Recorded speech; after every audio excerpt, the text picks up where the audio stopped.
investigation ID I watch. Do you know how much true crime I watch? You can't get away with nothing. Jesus, there's cameras everywhere. My child is smarter. With this girl.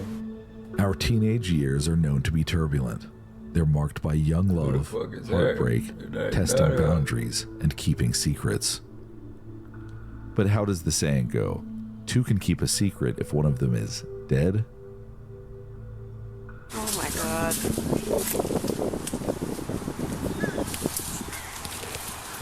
Here, let me step back. Somebody dead in the bushes.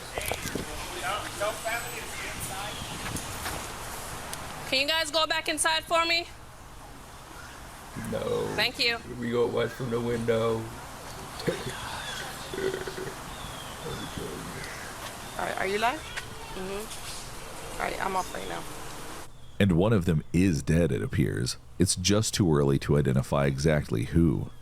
Please, just give us a few minutes and we'll come in and talk to you. Just go back inside. Can you go back inside, please? Don't. Oh, damn. Just do as I ask, please.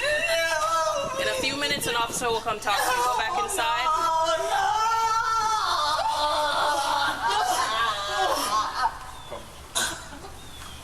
Can you just, please, take her inside. Go back in your apartment for me, please.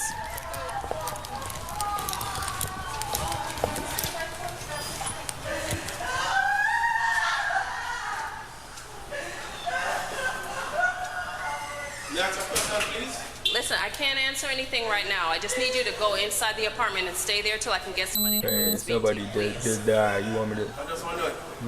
Listen, what did I just ask? Just give us a few minutes and somebody will come and talk to you. Just give me a few minutes. Go ahead and go inside. Okay, go ahead and go inside for me. The search for a missing teen might be coming to a close outside an apartment complex in Broward County, Florida. 18-year-old Dwight Grant, who friends and family call DJ, should be gearing up for a homecoming and graduation when he suddenly disappears on a Sunday in mid-October 2021. Grant is a senior at Miramar High School in Broward County. And while a bad case of senioritis isn't all that uncommon among students in his class, when he doesn't return home and misses school the next morning, that's when alarm bells ring. I have anxiety and depression, so like he would check. He has anxiety? No, I have okay, so he would check on you. Yeah. Do you know the girl that he's talking to or trying to talk to? No. No, does he have a girlfriend? Not to my knowledge, no. No? Okay. All right. So you haven't seen him? What's up, man?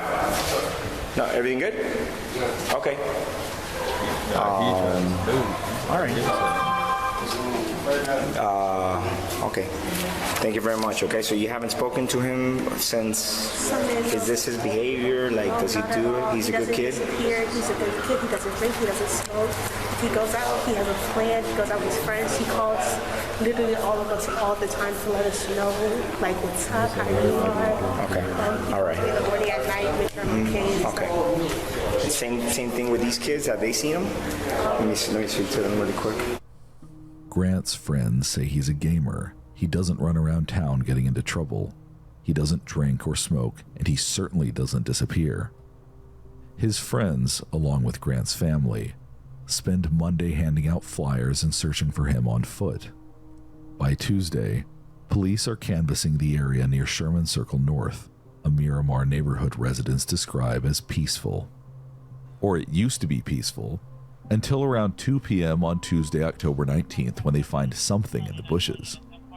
It's a body, and not just any body, but a body belonging to a young man. Young enough to be a Miramar High School student? Police aren't quite sure.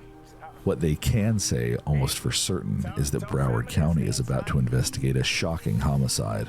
Right into the bushes. Police find the body hidden in some bushes outside the apartment complex where Grant lives. The victim's body might have been easy to miss. That is, if it weren't for the blood-stained sidewalk leading investigators right to him. There are 4 detectives on scene. They convene around the body and engineer a report containing what they know so far. A young man was killed. His body was discarded in the apartment complex's landscaping, and he had suffered what appears to be 2 stab wounds, one to the neck and one to the chest. And when they look closely, they notice something else. The unknown victim is a perfect match for the description Grant's family gave police, but it's too soon to make an identification. For now, police block off the area surrounding the body and begin processing the scene for evidence. This all happened aquí abajo, ¿no? Aquí abajo, sí. Ahí abajo del stairwell que está ahí había mucha sangre, and you can see that probablemente están tratando de limpiarlo. Hay una cámara aquí, hay 2 cámaras aquí, y hay una cámara en esa esquina donde lo tiraron. When did this all happen? Sunday. On Sunday, he went missing Sunday. So go around in the middle, go up to the 2nd floor, and put it across. So there's no one goes down the stairwell. Okay. That way. So we got that and that. Crime scene tape, crime scene log. Let me get that started. Whoever, if somebody pulls the video from the place, I already have some kids. Where's your car at? Right here. Okay. I just need to see who was there doing it because they're probably the office. Back at Miramar Police Headquarters, tipsters are already starting to show up in the lobby and offer information. One woman wants to share what you might consider borrowed evidence, her teenage niece's group chat. Can you just give me a brief rundown? I'm so sorry. Of what's going on? Yeah, because I know I only know I've seen on the news that they found a body over by Sherman Circle, and they keep showing the picture of the kid that goes to Miramar High, saying they can't guarantee that it's him, basically, blah, blah, blah. Okay. But on my niece's phone, all the texts are coming through that they're her friends, and there's people from school there, and they know it's him. Okay. I don't know if that, I don't know unless... No, I I'm just understand. assuming that it's him because of what... So did he speak to a detective or anything like that? No, I haven't spoken to anybody. I just came here because my niece was telling me that she had got these texts from this girl yesterday from the modeling, and she said it was the most traumatizing day of her life when she seen him yesterday, which would have been Sunday. Yeah. So in my mind, 1 and 1, I'm not saying she did anything, but I'm not saying I can't come here and not show you either because she More than keeps one saying tells everybody in the how many people modeling she's killed and she's in a gang, which I mean, and it could be just to be, look cool or to be tough. But you never know. It's like, you and the don't same know. thing, I don't want the text messages here, I don't want them To to just- show my nieces, I don't want her, Like I don't her want her to name. associate Right. with, okay. right, so it needs to be kind of, if you, No, I understand. please, if you can just write on there not to put her name in there, Sure. just in case this Yeah, girl you're literally is who she says she You're is. fine. You're fine. No, I She's a senior understand. and I want my niece to make it out of school. I understand. You guys are good. All right. And anything else? This is my area. I mean, you got more things you want to turn in, I'll be here. All right, I'm here until 1. That's just the words that you put there, Nothing, just, it's just they say, if you odd. say something or see something, say it, and it just doesn't sit right with me, so I have to come and, No, I completely understand. Anytime, ladies, okay? thank you so much. Anyways, have a good day. The pieces are all fitting together for investigators. Now they have a crime scene and a possible confession written in text between classmates. By the next day, Wednesday, police confidently say they can ID the body. It was him, the missing Miramar High School student, DJ Grant. But who killed him and why? The group chat the tipster shared with police might have been written off by some as immature gossip or an adolescent attempt to seem tough, but to investigators, it's as good as gold.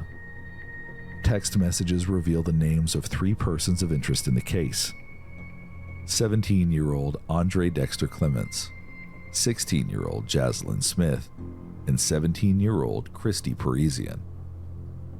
Investigators waste no time in tracking them down.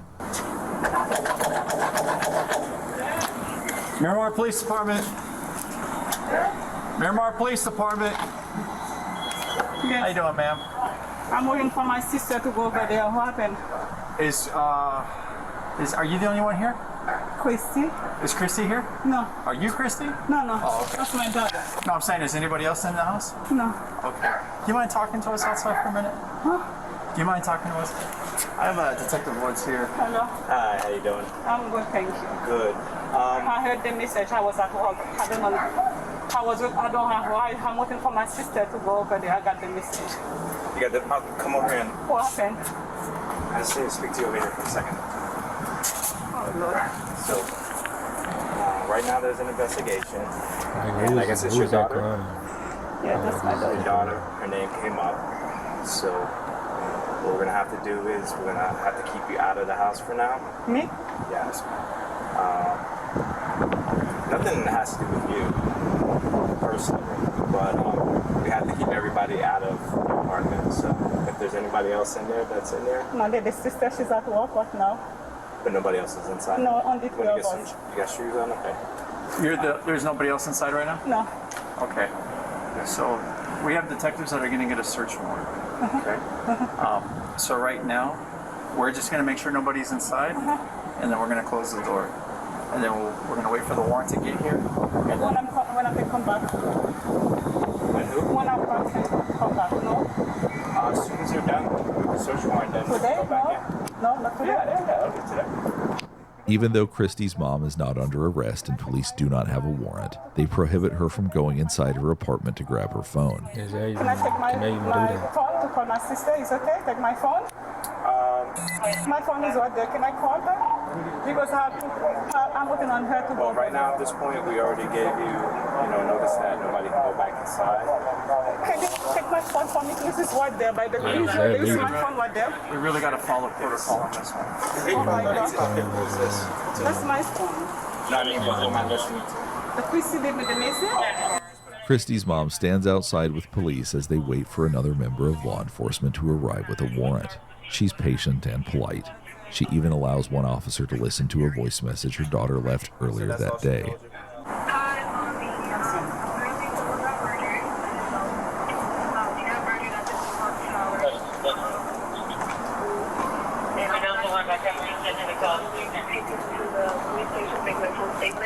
I'll be back home, and I will have my phone so they can find me. So, okay. The officer returns the phone to Christy's mom, who doesn't seem to have any additional information for police. According to her, she's also been trying to get in touch with Christy. So are you going to be around here? Are you sticking around here? Or are you leaving? Leaving where? You're not going anywhere, right? No, I was going to the police station. No, I mean right now. I'm looking for my sister to go to the police station because my sister drives. Okay. Well, don't go too far because when we're done, we're going to need you here. No, I'm just going to the police station. That's it. To see what happened. That's what. To see what happened. That's it. I'm not going nowhere because I don't know where to go. I mean, honestly, you go to the police station, they're not going to tell you anything. How old is your daughter? What's she what now? How old is she? She's 17. Oh, she's a juvenile. A little different.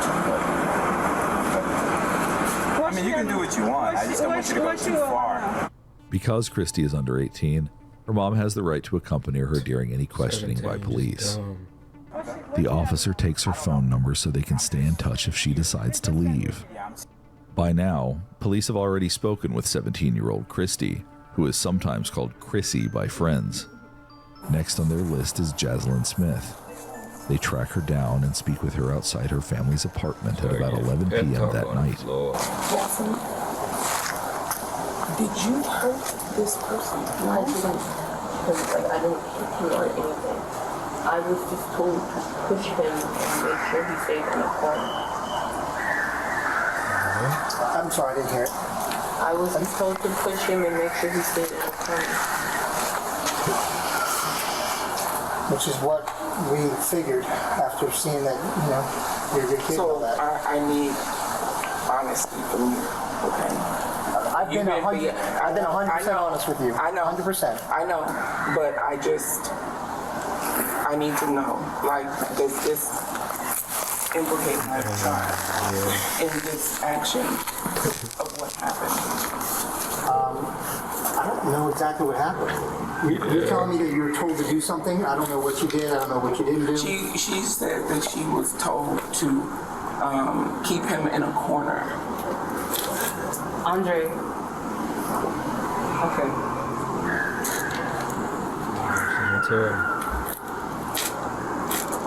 Andre told me that somebody had pissed him off, or somebody that was messing with somebody else's girl or something.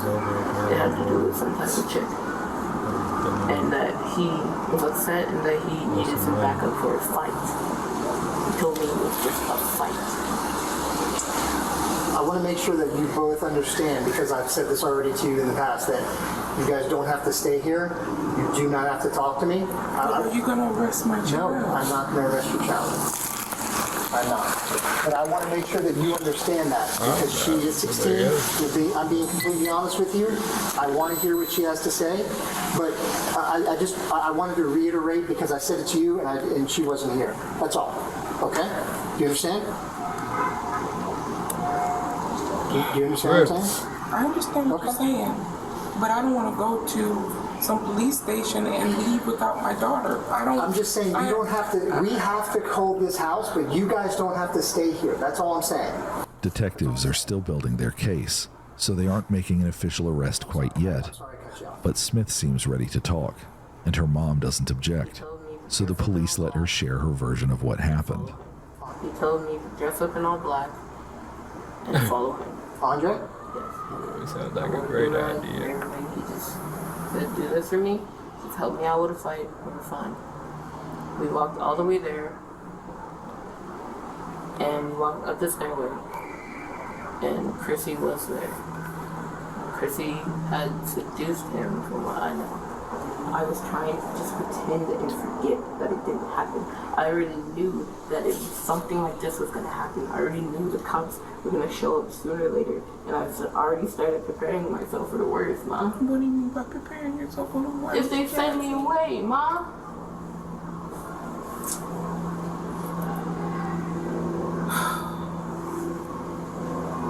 Because by everything I've already said, I'm an accomplice. And I know this, but I'm sorry. So you know that, okay. Cool, great idea. You know, good thinking.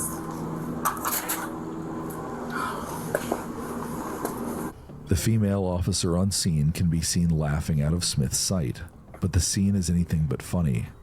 One teenager has been killed, and another has confessed to her involvement in the crime. Smith has also given investigators a motive and the name of the mastermind behind it all. 17-year-old Andre Clements. When Clements found himself involved in a high school love triangle with an alleged ex-girlfriend and DJ Grant, Smith says it drove him to murder, and he needed recruits. So I'd like for you to kind of tell me step by step on how everything occurred, you know, from the, like how it all started, how you even got notified or whatever, and then moving forward from there. Yes. Okay? And just take your time with it, you know, step by step as best as you can. Do I start? Yeah. I might have questions for you here and there. If I interrupt you, I'm not trying to be rude. I'm sorry. I just want to make sure, you know, I get certain details here and there, okay? But yeah, go ahead. You can just start. Before Sunday, before he came over. Who's he? Andre. Andre's from school also? Yes. Do you know his last name? Clements. Clements? Clements. M-M-E-T-S? Okay. Is he, what grade is he in? He's a senior. A senior? This year. Okay. All right, so you were saying? Before he ever came over, he told me on Friday, I believe it was Friday, that he had a situation that he needed to deal with, and he was wondering if I could help him out with a fight. Me knowing that I used to fight in elementary and used to be a bad kid-ish outside of school, I had agreed because he's a good friend of mine. I'm like, it's just a fight. Okay. So, on to Sunday, he had said he was going to be coming over at around 6. Okay. He came over at least 6:45, close to 7 o'clock. Okay. And he had proceeded to tell me the whole scenario of, we're going to get dressed in all black. You're going to wear clothes that you don't care about. You're going to wear gloves. You're going to wear do-rag. I know the whole layout of the building and everything that we need to do this. Mm-hmm. Get dressed. just wait, and then we'll go. Okay. We had gotten dressed, we had prepared. My mom had gotten home. We had told her that we were going to go on a walk. We had left the house immediately with me, Andre, and Chrissy, and we had left the complex all the way down. He was explaining to me that the person that me and him were going to fight with, and that Chrissy was going to seduce to get him to come downstairs, had messed with a girl that he knew and had, essentially from what I know. Okay. This is what he had told me. And on the way there, Whether he's it's telling true or me not, we don't know. exactly where we're going to walk, exactly how we're going to walk, exactly what we're going to do, and what we're going to wait for a signal. And I was like, okay, it's just a fight. It's whatever. We had walked up the stairs. Yeah, we had walked you through weren't the obliged, front gates of the complex. Do you remember which complex it was? I don't know the name, but I do know that it's the complex next to the old house that we used to live to. We had walked in fully. We were wearing gloves, 2 sets. Oh yeah, just we a had fight. on all black Yeah. from head to toe. Okay. We had on our hoodies, and we had on do-rags to cover our eyebrows and facial hair and anything like that. Okay. We had masks on as well. We had walked out, and COVID mask? Yeah. We had walked out, and we were immediately when we got in there, we had walked over to where the stairwell was, while even telling me to move this way to avoid a camera. Breathing hard as shit, bro. You sit down. We had walked through there. He said there was no cameras there, so we had relaxed and chilled out more. And I'm just thinking this is a fight. Right. And I'm thinking the reason why we have him all black is, if he was to fight him, because he seemed pretty upset over the whole situation of what was going on. Like, okay, maybe he's gonna fight him and there's gonna be blood, and he's just like, I don't need you home with blood on you. Right, or right. being seen, or your mom just like seeing anything like that. So, we had walked up the stairs while Chrissy stayed downstairs. What are they trying to act like they're dumb? Or a text saying that she was here. Me and him were upstairs. He's just talking to me. We're relaxed. We're chill. And then he got a signal from Chrissy to walk downstairs. We walk downstairs, and he tells me to wait on the top of the stairs. And he had a weapon with him. He told me to hold the weapon. We had gloves on at this time still. We had walked down the stairs. He had approached the boy, and Chrissy had moved back and walked down the stairs fully. Did you know this boy or no? Okay. When boy tried to make a run for it after Andre approached him and was like, yeah, we have a problem. And he has me standing behind with a weapon. So he tells me, Chrissy looked at me and he made a run for it, and I'm like, okay, weapon's just for intimidation, I'm gonna put this down. I ran and I helped Andre to tackle him and put him onto the ground. But, of course, the weapon wasn't just for intimidation, and this wasn't just a fight. This was a murder plot being acted out in broad daylight by a love-scorned teenager and 2 girls who agreed to go along for the ride. Andre is talking to him, saying everything he has to get off of his chest. She has no idea what, she don't even, she has no idea what the situation's even about. She was just like, yeah, I mean, That's saying how mad he is. And yeah, then he it's proceeds just, to say, I'll be there. Yeah, that was good. you know what I have to do, right? That I have to hurt you. Like, I have to get you back for what you did. And the boy is like, you don't have to do this. I won't bother you. I won't say nothing. I haven't seen you guys. I won't say anything. She must like Andre. Nothing. And I'm just thinking, okay, Andre's probably going to hit him or punch him. And then everything else is just, he's just going to get into a fight. We're going to like. Andre asked for the weapon after explaining to him that he was going to kill the other boy. He had asked for the weapon, and I just handed it to him because I'm like, don't know about this, but I'm like, okay, maybe you're joking, because me and Andre are playful. We like to mess around, and we do like play fight, and we're just very like sibling type relationship. Right. And he had taken a weapon, and he had pushed the other boy into the corner, and he was begging not to get hurt. And I'm just thinking, Andre's just gonna hit him. Wait, I'm confused. How did this girl right here? How did she tackle him? No, I'm just keeping it on. I didn't even realize that. How did she tackle him?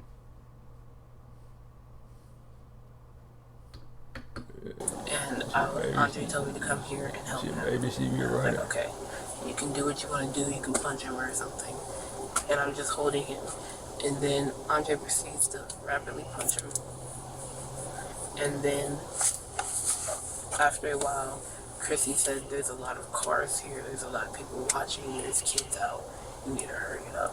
So, like, Andre, do what you gotta do. Just hurry it up, or we gotta go.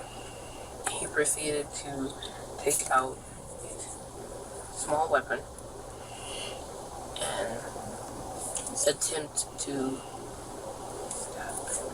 I'm sorry? Attempt to stab him. Okay. And he was failing, and I was just like, okay, I didn't see it because I'm holding his legs. So I'm in a position where I'm holding both of his legs, and I'm wrapped around his under torso, and I just feel poking right here. And I'm wondering what that is. And the other boy, he has the weapon just like waving it, just like trying to not get harmed. And then he had another smaller weapon, and he took that out, and he stabbed him right here. Where's right here? On the neck, like back side of the neck? Like side. On the right side? Did you do right side? According to Smith's story, the only fight that took place that afternoon was DJ Grant's fight for his life. And despite her claim that she didn't know the full extent of Andre's plan, Smith admits to helping hold Grant still, even after Andre stabs him. Also, the boy was just like, you're gonna kill me. Just choke me out or like end it, because he kept going in and out. He's like, choke me out, end it, stab me, do something.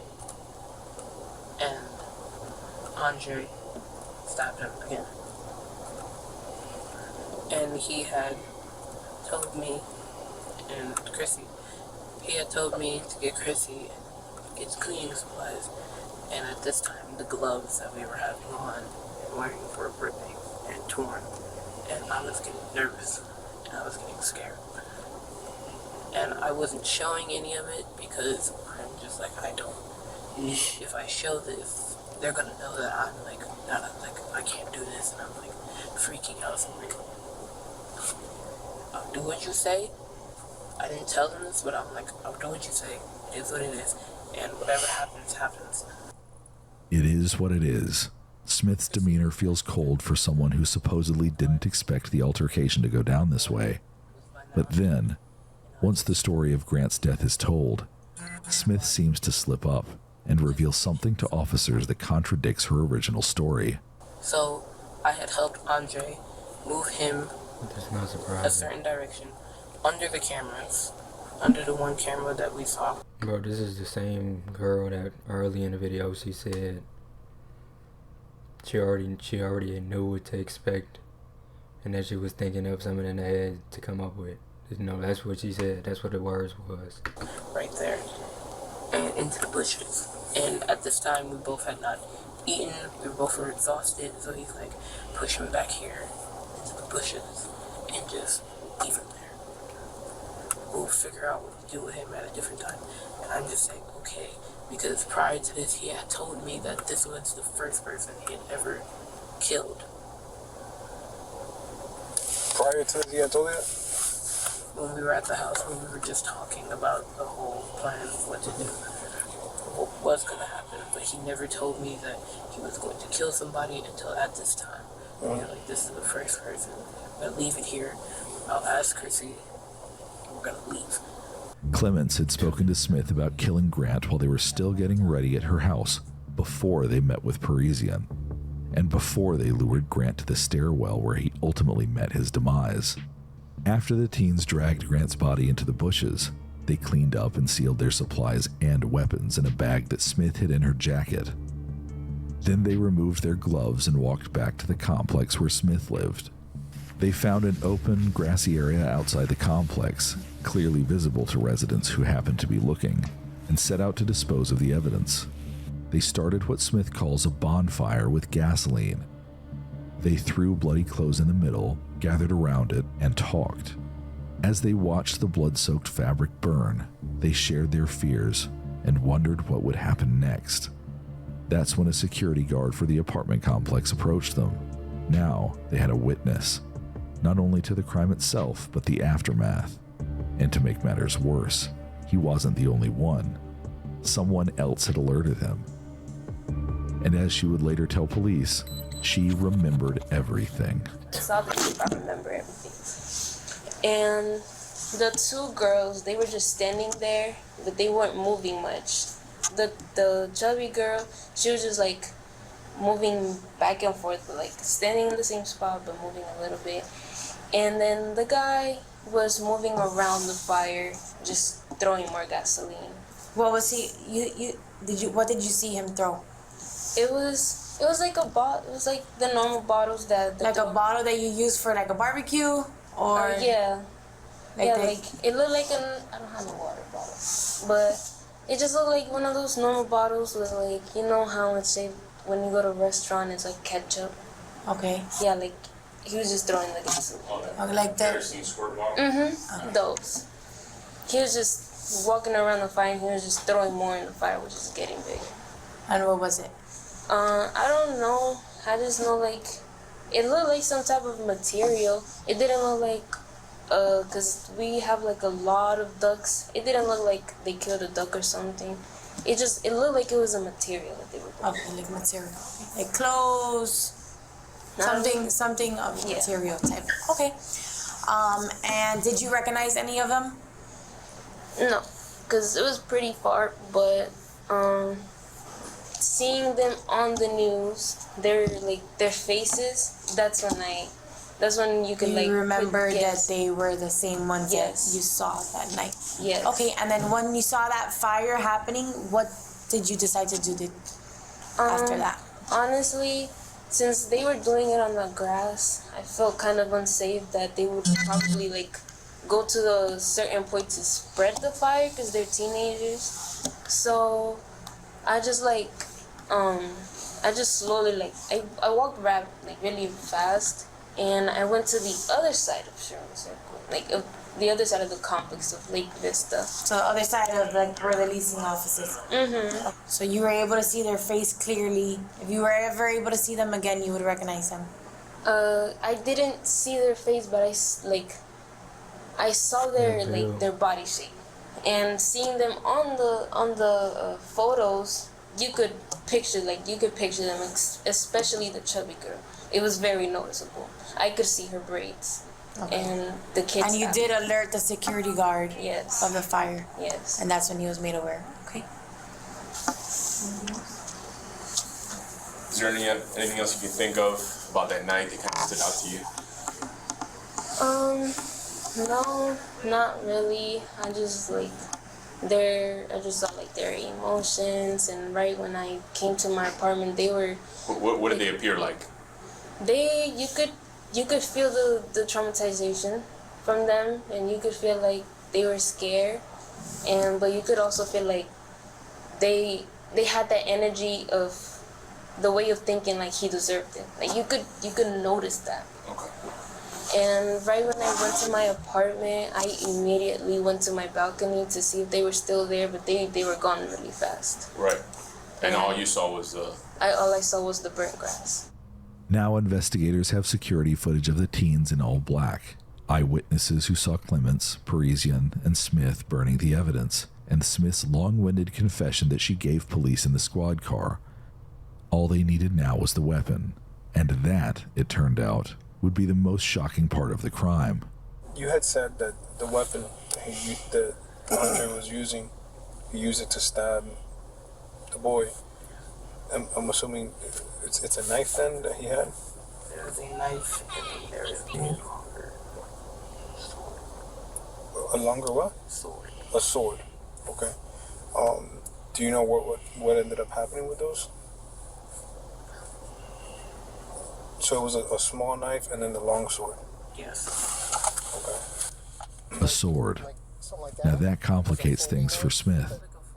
The officers know that it's possible Andre Clements could have concealed a knife from Smith and Parisian, but to miss that he carried a sword all the way from her apartment to the complex where they met up with Grant, that seems unlikely to detectives. When he first came here, before all this started, right?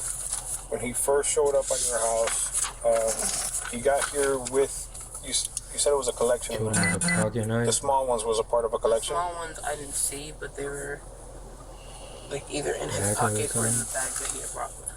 Okay. And I guess one of them stayed behind, and then he took one small one, and then the big sword also. So you saw the big sword when he first showed up here in the first place? Not when I didn't see it exactly. I saw that there was a bag with it, and I was like, okay. Because somebody else had taken everything out of the house behind us, and I didn't know where that was. And I believe it was either in like a jacket with him, or with Chrissy in an extra jacket or in the bag with them. Okay. I didn't see it. I wasn't paying much attention. Maybe Smith wasn't paying attention, but law enforcement are locked in. By now, detectives have a mountain of evidence that they hope will prove pivotal moments in Smith's story to be true, and others false. Security footage from the apartment complex shows the three teens in black as they walk to ambush Grant by the stairwell, just like Smith alleged. One camera even captured Grant's final moments. Another what appears to be footage of the teens dragging Grant's body into the bushes. But some pieces of Smith's story aren't adding up. Police confiscate and download the teens' phones to get the full truth. Smith's claim that she thought it was just a fight, well, text messages tell a different story. One message read, "Murder will definitely happen soon." Within days, police detained Smith, Parisian, and Clements. All three teens are charged as adults and receive the same charges of tampering with evidence and conspiracy to commit murder.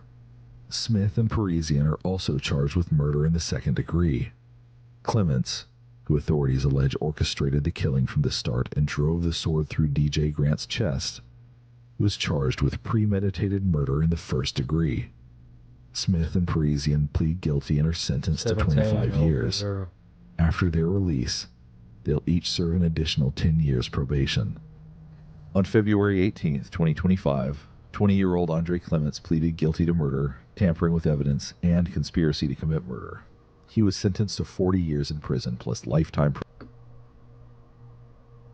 I mean, it's probably like some girl he's trying to mess with, or who knows, even if that was even the truth. Or maybe he just wanted to kill him. Maybe his girl cheated with him. Maybe it was one of his family members. I don't even know, bro. You don't really notice it can be cap anyway, so. Just dumb though. Ain't gonna lie, Big Shorty's just stupid. You know, send her ass to jail for being dumb. I ain't gonna lie. It's gonna be a dope. Subscribe if you know what, and I'm gone. I'm finna catch y'all. You have a good rest of y'all day. No, Carol.